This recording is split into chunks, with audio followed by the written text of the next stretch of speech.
Hey everyone, and welcome to our deep dive today. We're going to be talking about some pretty incredible Indian businesses Okay. that have really stood the test of time. Yeah. Not just survived, but really thrived over decades. Right. And we're going to be looking at the Unusual Billionaires. Mm-hmm. That's the book that you shared with me. Yeah. To try to figure out how they did it. Yeah. What are the strategies Yeah. that have kept these companies on top for so long? Well, it's really interesting because the author doesn't focus on like the quick wins or those overnight successes. Right. He's really looking at performance Yeah. over a decade or more, Okay. which really challenges, how we typically evaluate companies. It really does make you think twice about, all those quarterly reports we tend to get obsessed with. Mm-hmm. And this whole idea of a coffee can portfolio Yeah. is really fascinating. That's a great concept.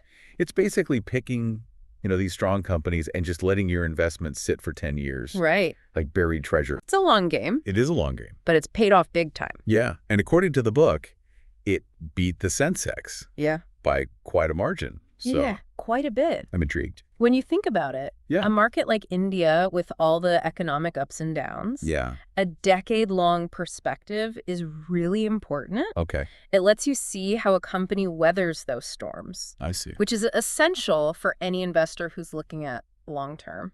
Okay. So what makes a company coffee can worthy? Yeah. What are we looking for here? Well, the book lays out two simple yet powerful metrics Okay. for non-financial companies, Mm-hmm. 10% annual revenue growth Okay. and a 15% return on capital employed. Got it. Now, for financial companies Yeah. like banks, Mm-hmm. 15% yearly growth in their loan book and a 15% return on equity. Okay. So they're looking for So steady, sustainable growth steady, sustainable growth. as opposed to Like those some- flashy short-term gains. Okay. That makes sense. All right. Let's talk about some of these companies. Okay. The first one I want to dive into is Asian Paints. Yeah, A brand that I think most of us are familiar with. for sure. I mean, they've basically painted India, haven't they? I mean, yeah, for sure. But what's interesting is their strategy Right. was kind of surprising to me. Absolutely. They didn't do what you might expect. Right. They didn't target those big cities first. Yeah. They went straight to rural India. Hmm. And they understood that even in the most, humble of homes, Yeah. people want to make their spaces beautiful. Right. I love this quote from the book. Mm-hmm. They said that a poor household will always color its entrance door, even if they do not paint the rest of the house. Wow. I mean, that's really insightful, Yeah. don't you think? Yeah, it really shows that deep understanding of the market. Yeah, it's not just clever marketing, though, is it? No.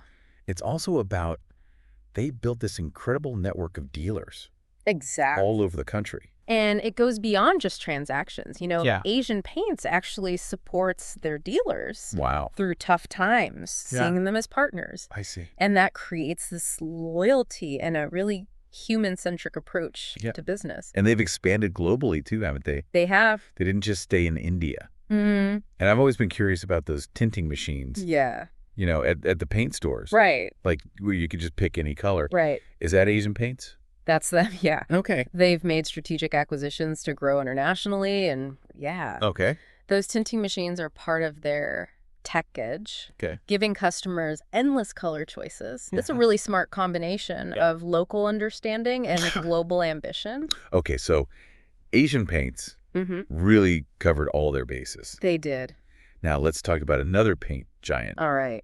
Burger Paints. Okay. Now their story is very different. It's like a real business drama, wouldn't you say? A classic turnaround story. Yeah, they weren't always the powerhouse they are today. Yeah. The Dhingra family took over a struggling company Wow. and really led it to become a market leader. Okay. And their leadership was crucial to revitalizing Burger Paints. And they were the first to bring those color tinting machines to India, They were. right? What a game changer. A brilliant move. Suddenly, customers have a million color options. Aye. And dealers don't have to stock a million different shades. It revolutionized the entire paint industry, Yeah. both for businesses and for customers. And it sounds like Burger Paints is not stopping there. No, they're not. They're planning to bring something called EIFS to India. Yeah. Exterior insulation finishing systems. Right. What is that all about? It's a whole new world of possibilities for exterior design Wow. and energy efficiency. Okay, so they're really thinking about the future. Very future focused. Yeah, and this seems to be a trend with all these unusual billionaires. They never get complacent. Yeah, they're constantly pushing the boundaries. Okay, let's shift gears a little bit and talk about Mariko. All right. They're behind some really iconic brands. Yeah. Like Parachute Hair Oil and Safola, the cooking oil. Right. And they've really nailed this whole idea of focus. They have. There's a quote from Harsh Mariwala in the book of the founder. Right. He says, "I strongly feel that focus will lead to depth, and depth will lead to excellence." That's a good one. I mean, that's pretty powerful stuff. It is. Don't you think? And that focus is evident in everything they do. Totally. I mean, they saw the need for healthier cooking oils. Yeah.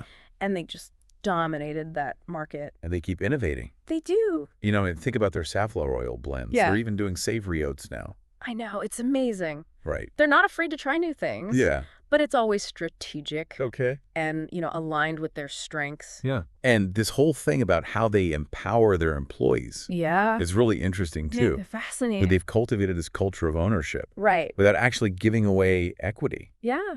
It's a unique way to build loyalty. It is. And encourage, employees to think like entrepreneurs. Okay. So next up we have Page Industries, the company that brought Jockey to India. Yeah. I mean, remember when Jockey was like the aspirational innerwear brand? Right. I mean, that's the power of a really strong brand. Yeah. And knowing how to leverage a strategic partnership. Yeah. Which is what Page Industries did. Yeah. And I love their vision statement. What is it? They want to dominate the innerwear market for the next 100 years and beyond. 100 years. Talk about ambition. That's amazing. Right. Wow. I mean, it seems like they actually have systems in place. Yeah. To potentially do that. Like what? Like their policy on unsold products. It's really strict. Okay. Which ensures quality and minimizes waste. Right. And that super long licensing agreement, they negotiated with Jockey. Yeah. 20 years instead of the usual 5. Wow. They're playing the long game. They are. Like our coffee can portfolio. Exactly. So they're not messing around. It's remarkable, isn't it? Yeah. They're thinking about enduring success. Okay, let's move into the world of finance a little bit. Okay. And talk about Axis Bank. All right. Their story is like a phoenix rising from the ashes. How so? They had a bit of a rocky start. Oh, okay. But then went through this amazing transformation under some really strong leadership. It shows how much leadership can really impact a company's trajectory. Yeah. So tell me about that transformation. Well, under PJ Androniak, they completely overhauled their IT system. Okay. They standardized it. Oh, wow. Across all their branches. I can't even imagine. Can you imagine the logistical headache before that? Oh, my gosh, yeah. The book mentions they had 49 branches, all running different software versions. That's unbelievable. I know. But they didn't just focus on internal systems, did they? No, they didn't. They went on this huge branch expansion spree. Right, because they recognized that to truly serve the Indian market, they needed wide reach. Okay. And that meant a lot of branches, especially in a country as vast as India. And then under Shinka Sharma, they acquired Enam Securities. Right, which was a smart move to boost their investment banking capabilities. So they were constantly innovating and adapting. Yeah, to stay ahead of the game. I love this detail from the book. What's that?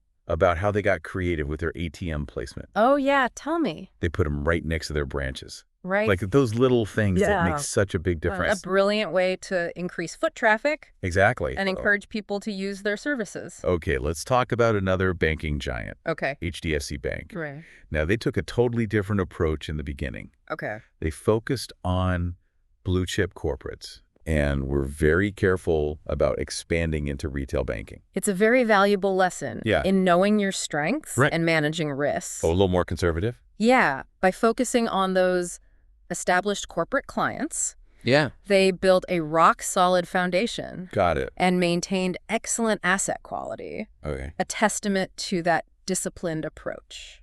But when they did expand into retail banking, they went all in on technology and data. They did. You know, they were pioneers in offering things like instant loan approvals.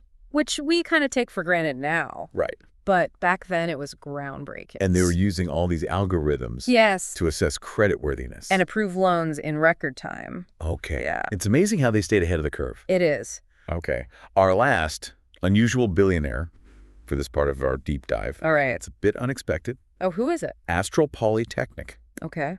Now, I never thought plastic pipes could be $1 billion business. You know, that's the beauty of these companies. They see opportunities Yeah. where others just see the ordinary. So how did they make plastic pipes cool?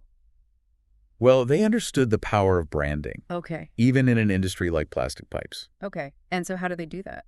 They understood the entire value chain. Okay. They recognized plumbers Yeah. as key influencers. Okay. Instead of just advertising to homeowners, Yeah. they built relationships with the people who were actually installing their products. So smart. Yeah. And they make some really clever marketing choices, too.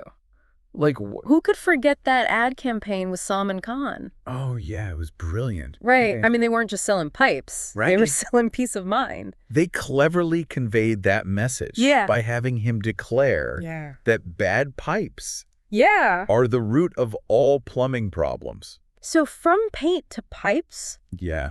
we've seen some really incredible stories so far. These unusual billionaires have taught us about. What if we, long-term vision, strategic focus, building strong relationships, and never being afraid to innovate. It's fascinating to see how these companies have not just adapted, Yeah. but thrived Yeah. in a rapidly evolving market. Totally. But there's more to uncover, wouldn't you say? I think so. We need to go beyond these individual stories Yeah. and really understand what sets them apart Agrees. from the rest. So in part 2, Yeah. we're going to delve deeper into those core principles Okay. that underpin their enduring success. Sounds good.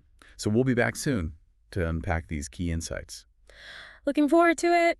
and see what we can learn from these remarkable businesses. I think it'll be great.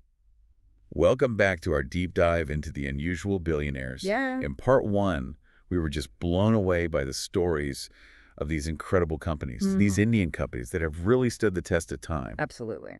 And now it's time to kind of dig a little deeper and figure out what truly fuels their success. What gives them that extra edge over the competition? Well, these companies aren't just lucky. Right. They're making very strategic choices that position them for long-term success. And one of the most crucial things that the book talks about is this whole idea of capital allocation. Yeah.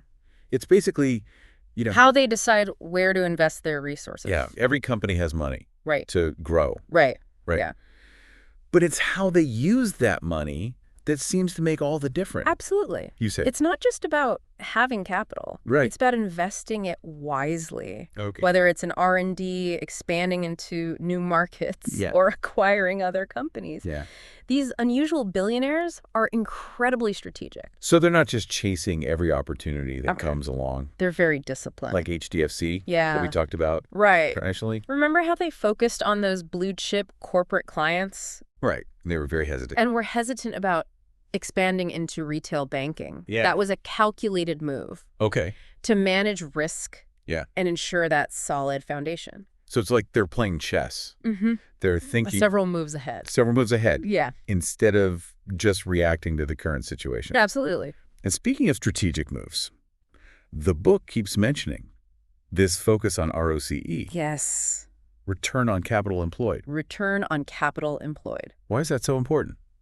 Well, ROCE is a measure of how efficiently a company is using its capital to generate profits. Got it. And for these unusual billionaires, ROCE isn't just a number. Right. It's a guiding principle. Okay. They're laser focused on making sure every rupee they invest is working hard for them. So capital allocation helps them choose the right playing field. That's a good way to put it. But once they're in the game, Right. how do they ensure they win? Yeah, how do they win? That's where this competitive advantage comes in, right? Exactly. What makes these companies so difficult to beat? Well, the book actually refers to John Kay's IBAS framework. Okay. You familiar with that? I'm not. Tell me about it. Okay, so it stands for innovation, Okay. brands and reputation, architecture, and strategic assets. Oh, right. And this framework really helps us break down the elements of a sustainable competitive advantage. So let's unpack that a little bit. Yeah. What does each of those elements actually mean in practice? So let's start with innovation. Okay. It's not just about coming up with something new. It's about constantly developing products, services, or processes that give you an edge. I mean, think about burger paints with their color tinting machines, or Marico with their innovative safflower oil blends. They saw what the market needed and created solutions that truly made a difference. Those are game changers, for sure. Yeah. But innovation alone isn't enough, is it? No, it's not. I mean, what about those companies that have great products? Right. But they just can't seem to break through? Well, that's where brands and reputation come in. Building a strong brand creates trust and loyalty with customers. It's about exceeding expectations and consistently delivering quality. Exactly. I mean, a brand like Asian Paints is almost synonymous with paint in India. I mean, that level of recognition and trust is a powerful advantage. And it's not just about the product either, right? It's about the company's values. Absolutely. How they treat their customers and employees. Yeah, a good reputation is earned over time. Okay, so we have innovation, brands, and reputation. Yeah. What about architecture? Architecture is a bit more behind the scenes. Okay. It's about the internal structures and systems that make a company efficient and adaptable. Got it. I mean, think about HDFC Bank and their robust IT infrastructure, which allowed them to scale quickly and offer these innovative services. Right, like instant loan approvals. Like instant loan approvals, exactly. So it's like having a well-oiled machine where everything just works together seamlessly. And that foundation allows them to adapt and innovate quickly. Okay, and then that last element, strategic assets. Strategic assets. What makes an asset strategic? Strategic assets are unique resources or capabilities that are tough for competitors to replicate. Think about Asian Paints and their vast dealer network built over decades of careful cultivation.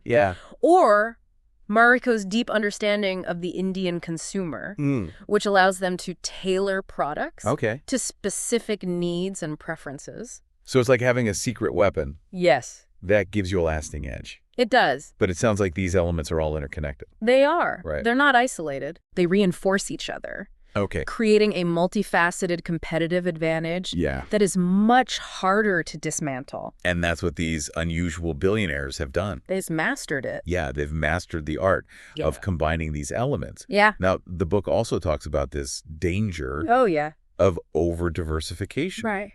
Why is that something that these companies are so careful to avoid? Over-diversification can spread a company's resources too thin, diluting their focus, and hindering their ability to really excel in their core areas. So Marico's sticking to their consumer goods. Sticking to their strength. Yeah, rather than trying to become like a tech company or something. Exactly. Focus is key. Yeah. It's not that these companies aren't open to new opportunities, right, but they're incredibly selective, making sure every move aligns with their strategic goals and leverages their existing strengths. So it's like they have this internal compass that's keeping them on course and preventing them from getting distracted by, short-term trends. Or ventures that don't fit their overall strategy. That self-awareness is incredibly valuable. They know who they are, what they're good at, and where they want to go.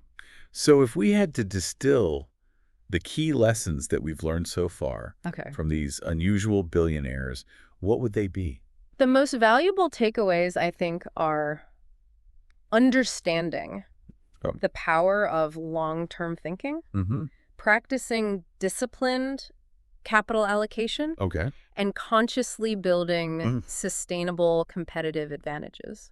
And what's so powerful about these principles, I know, right? is they're not limited to the business world. Not at all. They're applicable to anyone Absolutely. who's looking to achieve their goals. Whether it's their career, their investments, or even their personal life. Yeah, and the book actually mentions these real-life coffee can portfolios that have been put together. Yeah, some are complete, others are still in progress. Okay, can you tell me a little bit more about those? Yeah, sure. I'm really curious. Okay, so the first portfolio, the Coffee Can Portfolio 2000, included companies like NIIT, Cipla, Hero Motocorp, HDFC Limited, and Swaraj Engines. And as we mentioned earlier, Yeah. this portfolio actually significantly outperformed the Sensex. Over a 10-year period. Over a 10-year period. That's impressive. Yeah, it's a real-world example of the power of this approach. What about the other portfolios? Okay, so the completed portfolios also included companies like Infosys and the Container Corporation of India. Okay. Then we have the incomplete portfolios, the ones that are still in progress, which include familiar names like ITC, Asian Paints, Marico, Burger Paints, Page Industries, Balkrishna Industries, Grainwell Norton, and of course, HDFC Bank. So it's a mix of companies from different sectors. Yeah, but what ties them together are those shared traits we've been talking about. Right. Consistent growth. Strong leadership. Sustainable competitive advantage. Yeah, it's like a recipe for long-term success. And these portfolios aren't static.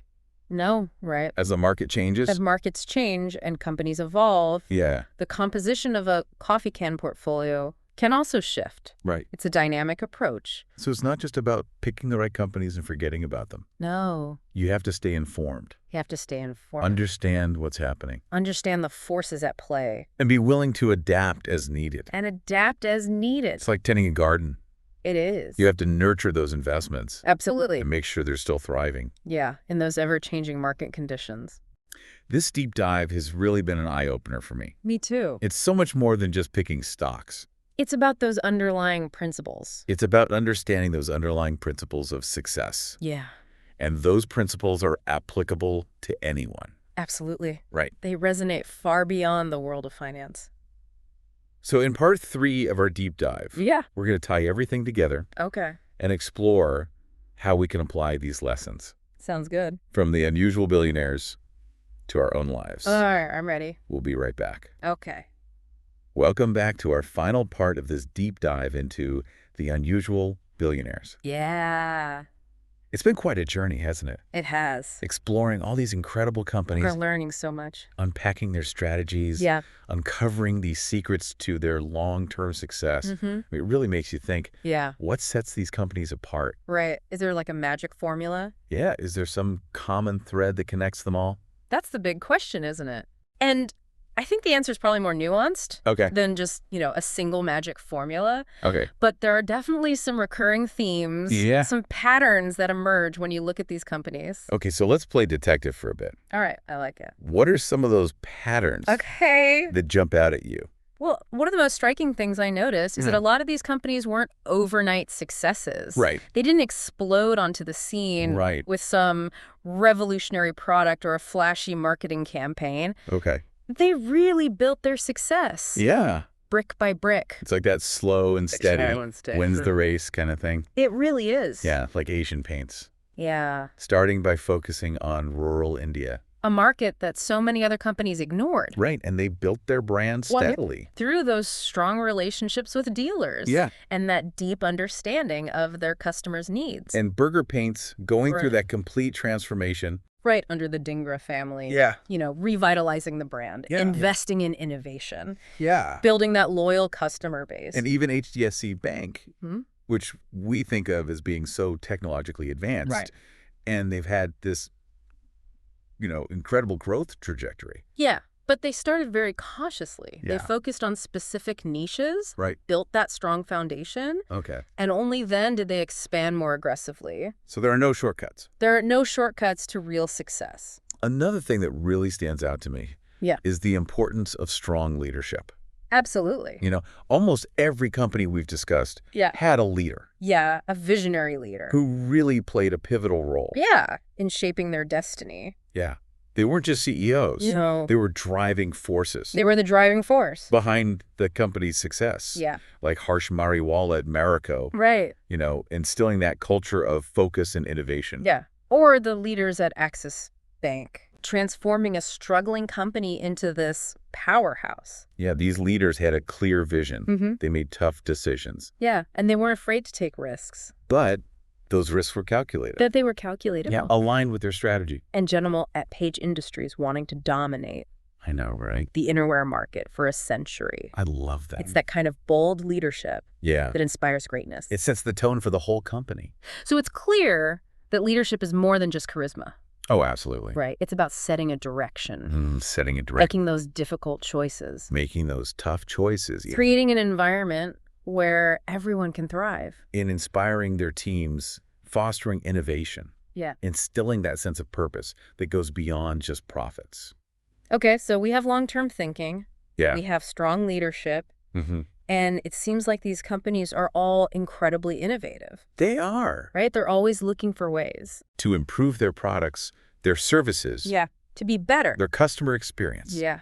They're not content with just being good enough. Innovation is in their DNA. Yeah, they're always striving to be better. Always exploring new ideas, experimenting with new technologies. Burger paints with the color tinting machines. Yeah. Marico, developing healthier food products. They're always pushing the boundaries.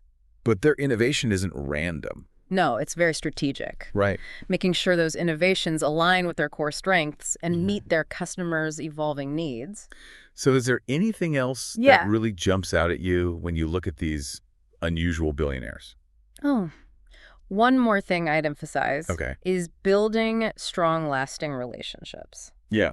These companies aren't just focused on transactions. They really understand the value of trust and loyalty. They nurture those relationships. Yeah, with their customers, their employees. Their suppliers, their partners. Their suppliers, their partners. They see them as collaborators. Yes. Not just cogs in a machine. Exactly. Like Asian Paints and their amazing dealer network. Right, built over decades of mutual support and respect. Or Marico, empowering their employees. Right. Creating that culture of ownership. They know that their people are their most valuable assets. And that's a lesson for all of us. Absolutely. Whether we're running a business, leading a team, or just navigating life. Yeah, those relationships make all the difference. It's all about connection. This deep dive has really been eye-opening. It has. There's no magic formula. No. Right? There's no one-size-fits-all approach. Find your own path. Yeah, find your own path. Your own way of doing things. But stay true to those core principles. Stay true to those principles. Of, long-term thinking. Long-term thinking. You have to building